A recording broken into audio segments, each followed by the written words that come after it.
The last topic in economics is currency exchange rates. What is an exchange rate? So let's say if I tell you that $1 is equal to 140 PKR, it is an exchange rate. If I write it down, I can write it down as 140 PKR to US dollar. If I write it down like this currency in numerator is known as price currency, and this currency in denominator is known as base currency.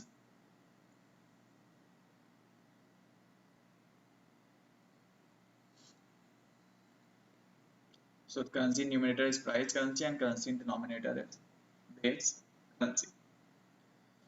This code USD, PKR, or for British pound GBP, or for Australian dollar AUD, each currency has a code. This code is known as currency code. This exchange rate, when you are mentioning exchange rate, or when you are talking about exchange rate, you can either take it in nominal terms or you can take it in real terms. Real exchange rate is the exchange rate which is adjusted for purchasing power parity. So if I adjust it for inflation differential or the purchasing power parity, it will become real rate.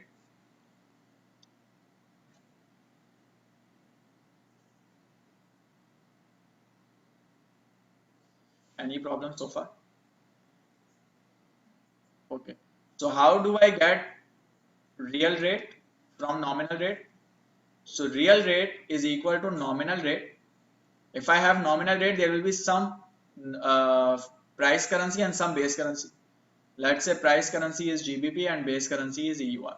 For example, nominal rate as of now, nominal spot rate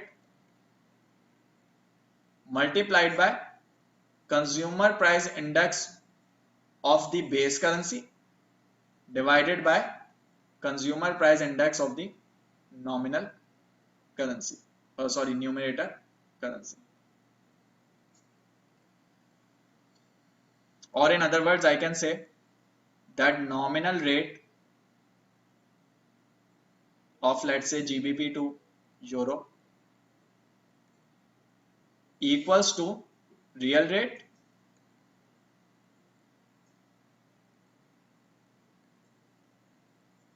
multiplied by consumer price index of price currency divided by consumer price index of base currency. Same thing, only difference is I have cross multiplied this. So I can change real to nominal, nominal to real using this formula. Any problem? So what you are simply doing is that you are removing the impact of inflation differential between the two. Yes, that is nominal exchange rate.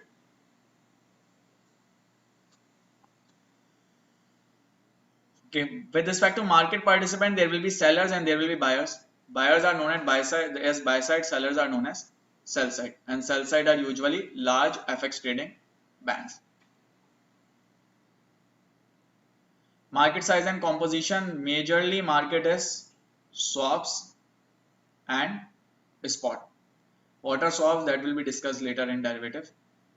Flow by country, so flow by counterparty, generally it is financial clients. By pair, generally most traded pair is USD Euro, and if it is most traded, it will be most liquid as well, obviously. So this is just an introduction.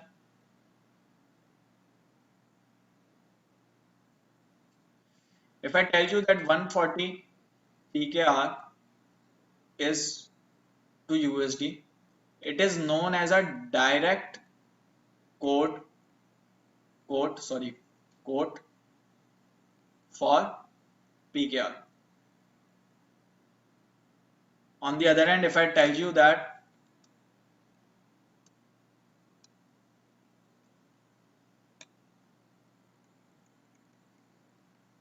that 1 PKR equals to 0.00714 USD.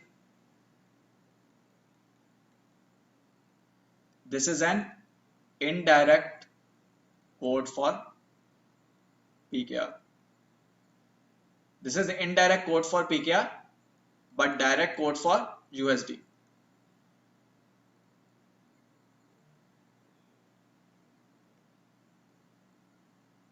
And this is direct code for PKR, but indirect code for USD.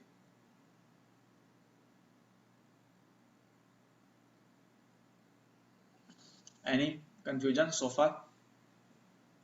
So remember the difference between direct and indirect. If you are asked that this is the code, is it a direct code or indirect code for PKR? You should know it is a direct code for PKR. If you are asked is it a direct or indirect code for USD, you should know it is an indirect code for USD. So remember indirect and direct terminologies. Exactly. So the easier way to remember it is that price, if your currency is price currency, then it is a direct code. If your currency is base currency, then it is an indirect code. Okay, moving on for a question. The investment advisor suggests the following investment as strategy to the client. You can exchange AUD for HKD in the spot exchange market. Invest in a risk-free rate, 1 year, HKD denominated to zero coupon bond, and use a 1 year forward contract to convert the proceeds back into AUD. So this is related to derivative or forward contract. Okay, let's just do it. Which of the following statement is most correct? Over a 1 year horizon, exchange rate risk of the client's investment in HKD denominated bonds is determined by uncertainty over. So there is an investment advisor who has advised his client that you can exchange.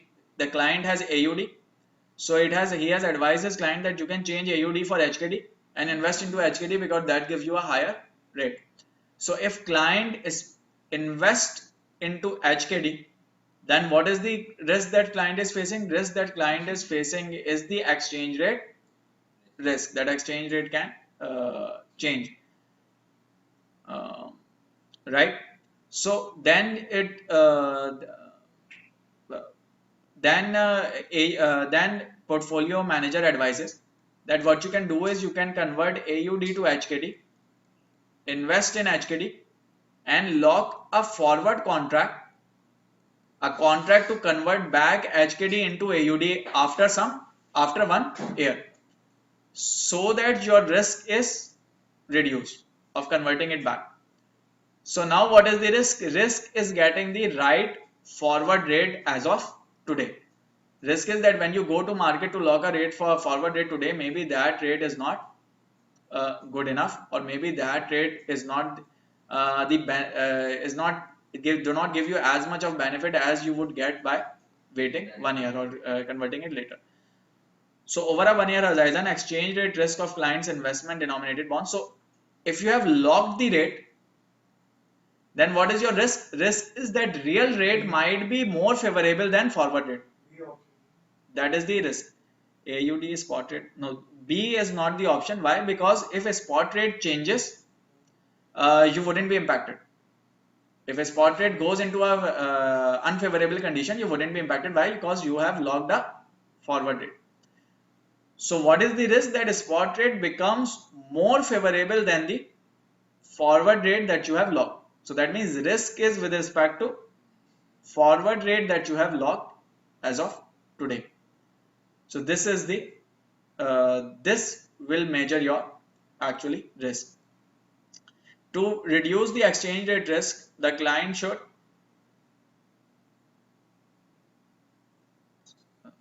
okay. So here the assumption is, so I did not read second question. Here the assumption is that client has not yet locked forward contract. So some part of the question is missing initially. So here the assumption is that forward contract is not locked. It is being locked in second question.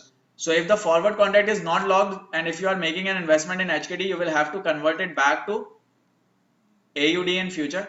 So what is the risk? Risk is related to rate that you will get to convert it into AUD after 1 year. So hence spot rate 1 year from now. In second question, they ask you to reduce the exchange rate risk. The client should, what should client do? The client should book a forward contract or lock a forward contract.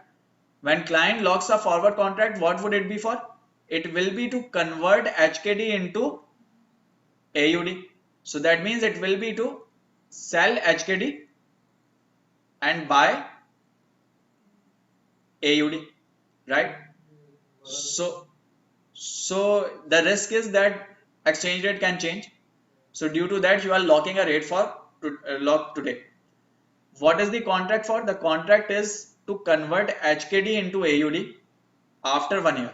So after 1 year, when you receive back when your investment matures, you will convert it back to you will convert HKD into AUD. When you convert HKD into AUD, you will sell HKD and buy AUD. You are giving HKD and buying AUD.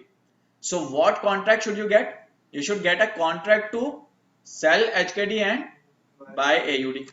When? Forward, in future. So then sell AUD spot. Spot is nothing in question, not in question. Sell AUD, no. It should be buy AUD forward. Sell HKD forward, yes. C is the answer. Over a 1 year horizon, the investment proposed by investment advisor is most likely risk-free. Why risk-free? You had exchange rate risk, but you removed that exchange rate risk by locking a rate for future. You have another type of risk is default risk. You do not have default risk. Why? Because you are investing in risk-free security. So if you are investing in risk-free bond, then that means there is no default risk, which means it is risk-free. The return in AUD on investment proposed by investment advisor is closest to. So they have told you that spot rate 1 year interest. Okay. So spot rate is 0.1429.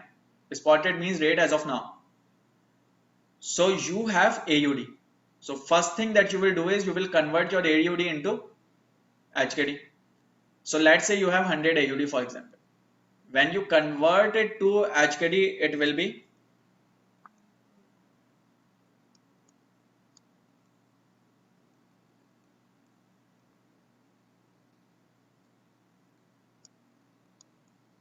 it will be 699.79. So 1 AUD is will be equal to reciprocal of this, and 100 AUD will be equal to 699.79 HKD. So first you convert it into HKD, first step. Second step, you invest. When you invest, you get a return, and return is 7%. So multiplied by 1.07. So this increased by 7%. So you will have 748.775 HKD. Then when the year has ended, you have received this money, you again convert it into AUD. At what rate? You have logged a rate of 0.1402.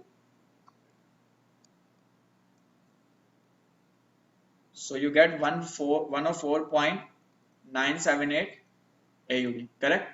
So you invested 100 AUD and you got 104.978. That means you made a return of 5%, 4.98% or approximately 5%. So A is your answer.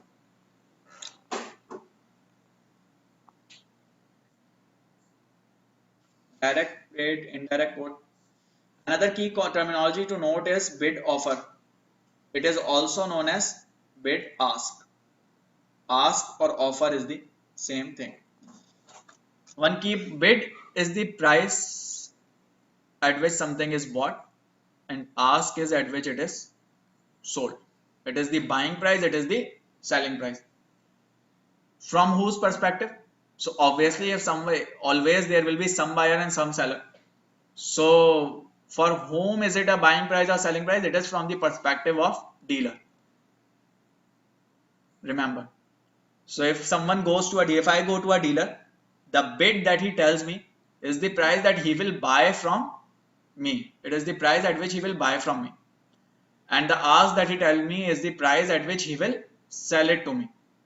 And obviously, how does he do business? He buys at a low price and sell at a high price. So that means bid will always be lower and ask or offer will always be higher. Correct? Otherwise, why would it do this business? This is the money that dealer makes. This is the spread that dealer makes.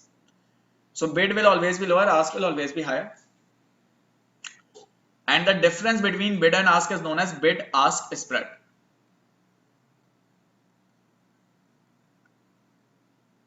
Bid ask spread is the difference between bid and ask minus bid. Any question? If there is a currency which has high liquidity, then bid ask spread will be lower. If there is a currency which has lower liquidity, then bid ask spread will be higher. Any questions so far? Okay, so this question says if the bid offer code from a dealer was 12.4, so this is the bid offer code. This is bid, this is offer. Then bid offer code for USD to Mexican terms would be, so 12.4020 and 12.4060. This is Mexican dollar to US dollar or MXN to USD. They are asking you code for USD to MXN. Yes, so what is the answer? 1 divided by 12.4020. What's the answer? B.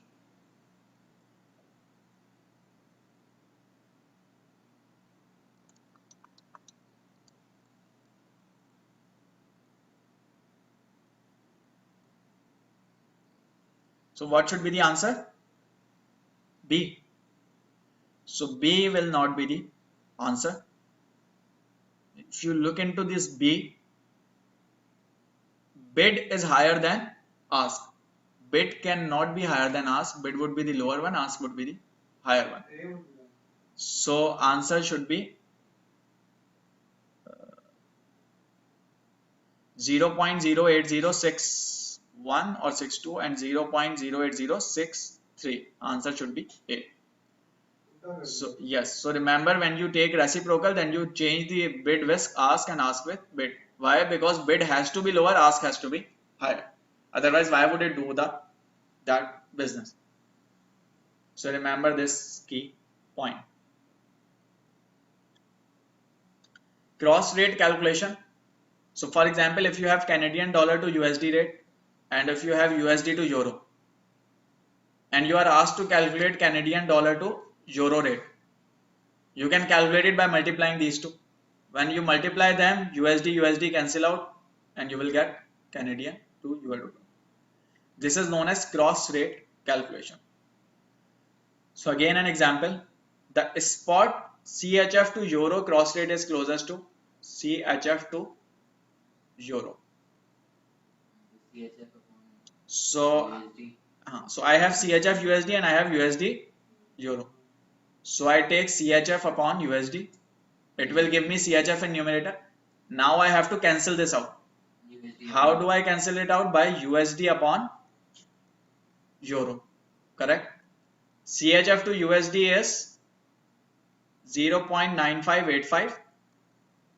USD to euro is 1 upon 1.3960. You do this and you get your answer, which comes out to be 1.38381. So this is so far simple math. Moving on. So we discussed that you can lock a forward rate for currency. How do you actually lock a forward rate, or what is the formula for forward rate for currency? So remember, formula is spot rate. When you have a spot rate, there will be some price currency and some base currency. Some currency in numerator and some currency in denominator. You multiply it by 1 plus interest rate in price currency divided by 1 plus interest rate in base currency. So remember, numerator 1 goes to numerator and rate for denominator 1 goes to denominator. And this will give you your forward rate.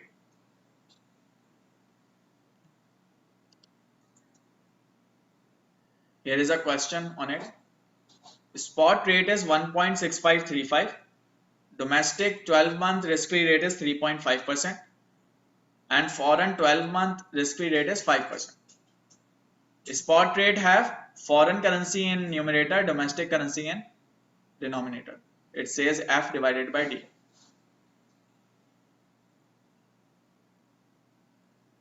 So it should be multiplied by, for forward rate, it should be multiplied by 1 plus R of foreign currency divided by 1 plus R in domestic. So it should be 1.6535 multiplied by 1 plus domestic is 3.5. So divided by 1.035 and foreign is 5%. So 1.05. And you solve it, you get your forward price. Any problem so far? If you take difference of forward price and spot price, that is known as forward points. Forward points. And usually you have currency given in 4 digits. For example, 1.2875 and 1.2849. So when you are calculating forward points, what you do is you take the difference of forward minus spot, and as it is in 4 digits, you multiply it by 10,000, and that is known as forward points. So forward points are taken by multiplying by, after multiplying by 10,000, because you are quoting it in 4 digit, and so even a smaller digit would have, the difference would be so small that if I write it in decimal terms, it will be 0.000. So what we do is we multiply it by 10,000 and use that as forward point. Not exactly basis point. So 1% equals to 100 and 1 basis point equals to 100. Yeah, so it would be basis point, 100 into 100, 10,000. Yes. So forward points would be in basis point. Bips. Any problem so far? Another example. So here we were talking about annual rate and we were talking about annual or 12-month forward contract. So it was simply 1 plus R. If instead you have forward contract for, let's say, 1 month, 2 month, then it wouldn't be 1 plus R. You will have to adjust R for that 1 month, 2 month or whatever. Not effective annual rate, you adjust just the rate by the periodicity. So for example, the 30-day forward exchange rate. So if you have to calculate 30-day rate, then you again take 1.6535. Now you have to multiply it by 1 plus R of foreign currency. So 1 plus R of foreign currency is risk-free rate of 2% per year. Domestic is 2%. And foreign rate is 3%, and this is 1.655. 1.655. So foreign is 3%. So that means 1 plus 3%, but it is for 30 days, 1 month. So 3, first you will adjust it for 30 days. So 3 divided by 360 multiplied by 30. So what do you get? 3 divided by 360 multiplied by 30. 0.25. That means for 30 days it is 0.25%.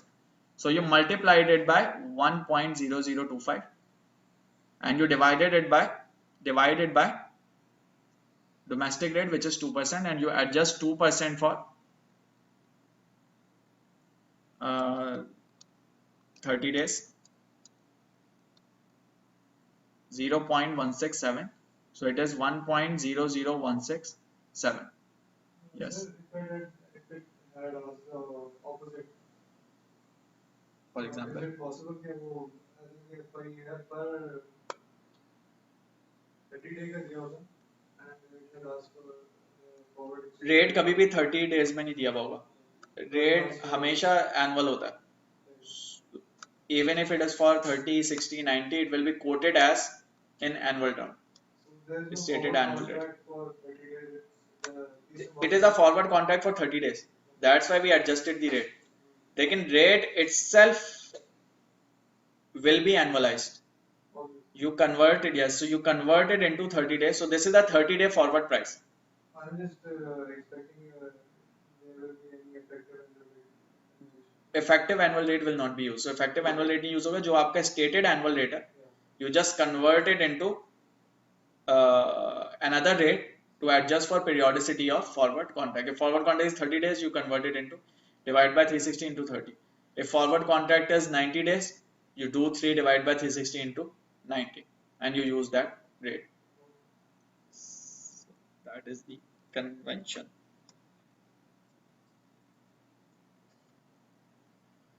So this part is mostly theory. I will just go over it and then you can read through it. Exchange rate regimes. So what are exchange rate regimes? Exchange rate regime means that how does a country or central bank maintains exchange rate, or what is the policy that it uses for exchange rate. So there can be different types of regimes, but what is an ideal regime? An ideal regime is the one which have these three qualities. That is, in which foreign exchange rate is fixed, credibly fixed, means not very volatile. Fully convertible currencies, that you can convert your currency into any other currency. Ability to undertake independent monetary policies, that central bank can take independent monetary policy. If these three qualities are there in a currency regime, then that is said to be ideal currency regime. Normally, some would have one quality, some would have another. Ideal currency regime would be difficult to found. What are the major types? No separate legal tender, currency board system, fixed parity, and all of these. So what I think you should know is the name and a brief description that what it actually means. So when we say no separate legal tender, it means having a currency of another country or having a single currency. Like for example, monetary union. For example, in monetary union, all the countries have same currency.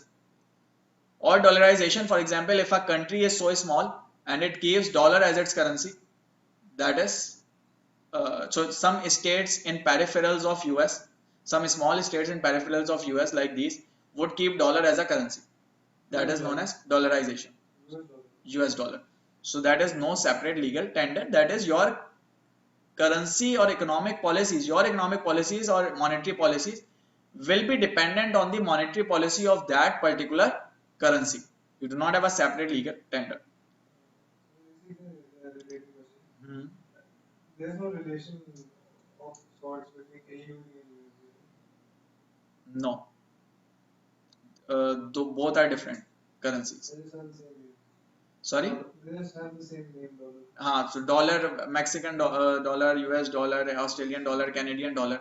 So they are not packed. They just have same name. Currency board system. So a monetary regime based on explicit legislative commitment. Remember this word, legislative commitment. So in currency board system, you have a legislative commitment to exchange domestic currency for a specified foreign currency at a fixed exchange rate. So when you have a legislative commitment to maintain a rate, that is known as currency board system. Moving on, fixed parity. In fixed parity, you do not have legislative commitment, but still you try to maintain a target level of rate. So you maintain a target level of rate again, but you do not have a legislative commitment to do that. That is known as fixed parity.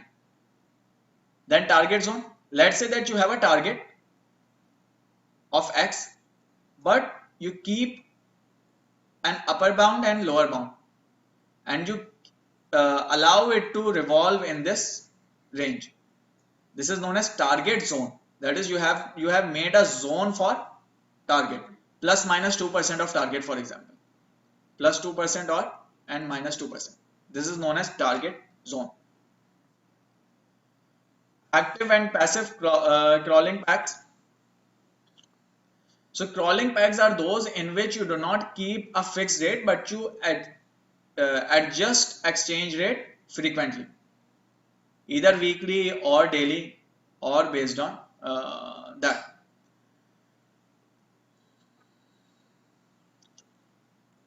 If you are adjusting the rate at the end of the period, that is known as passive crawl. If you provide the rate in anticipation of the future changes in advance or pre-announce the rate for upcoming period, that is known as active crawl.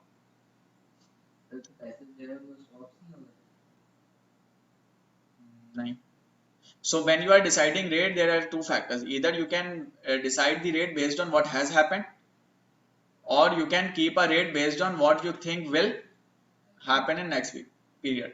If you are deciding it or adjusting it based on what has happened, then it will be a passive crawl. You are following passively. If you are changing the rate but changing it passively. If you decided in advance based on what will happen, then it is known as active crawl. That is, you are crawling actively. You are actively looking out what will happen and based on that deciding the rate. Fixed parity with crawling bands. So if you keep a rate fixed initially, but later you allow it to gradually move, that is known as fixed parity, but with crawling bands. That is initially fixed, but then it crawls. Managed float. If you do not intervene, but you let the market forces decide, let the demand and supply decide it, and wherever demand and supply meets, you keep that as the rate, but you intervene to impact demand and supply in order to have a control. That is known as managed float. So market will decide, but you will have a control. If you do not even have that control and you allow market to completely decide it, that is known as independent floating rate. So you should know the names and you should know the descriptions or definitions.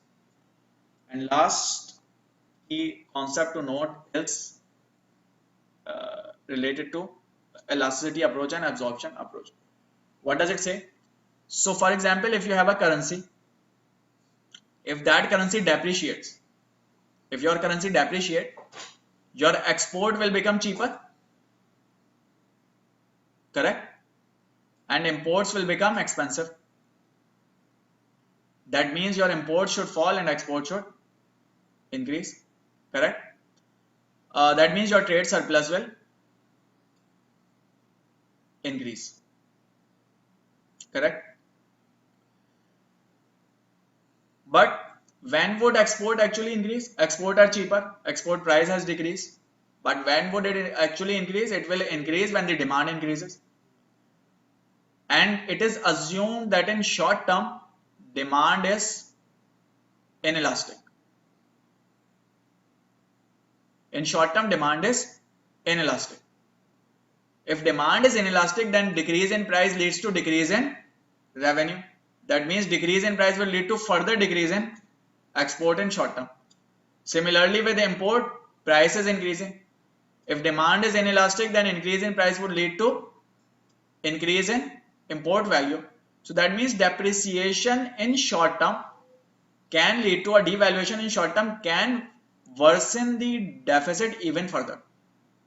Why? Because export value will increase and export value will decrease and import value will increase. What is export? Export is price minus quantity. Your price has decreased, right? But quantity hasn't increased. So what would happen? It will decrease. And similarly with import, price has increased. You said quantity will decrease, but quantity hasn't decreased. So what will happen? It will increase. So devaluation will lead to further worsening the trade balance. But eventually demand becomes elastic. So demand is elastic in long term. Why? Because in short term, consumers take some time to switch to other product or to find a substitute, change habit, and then switch. In long run, it is elastic. Why? Because consumers will find alternative.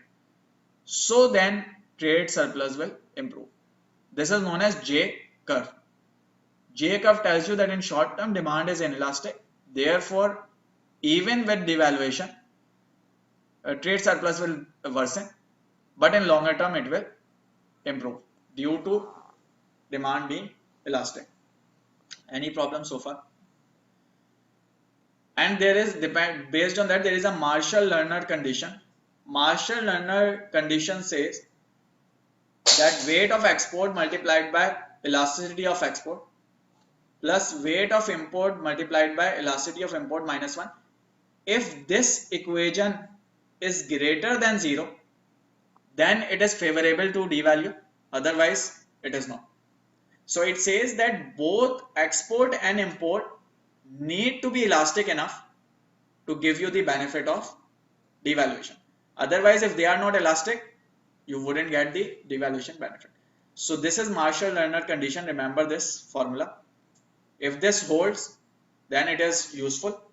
If it does not hold, then even devaluation can lead to increase in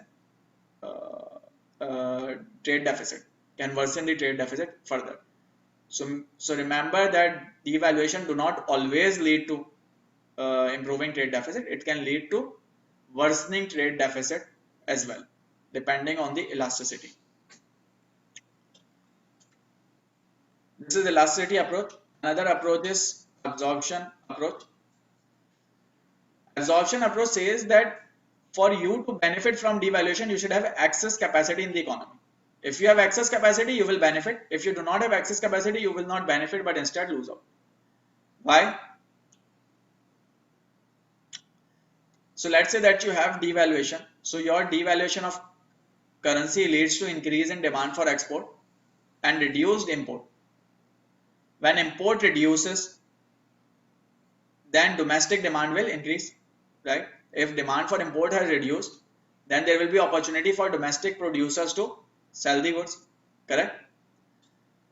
So there will be decline in demand for imports and increased demand for domestically produced goods, and that would eventually lead to more production, increased output, and so country will benefit, GDP will go up and your trade deficit will reduce.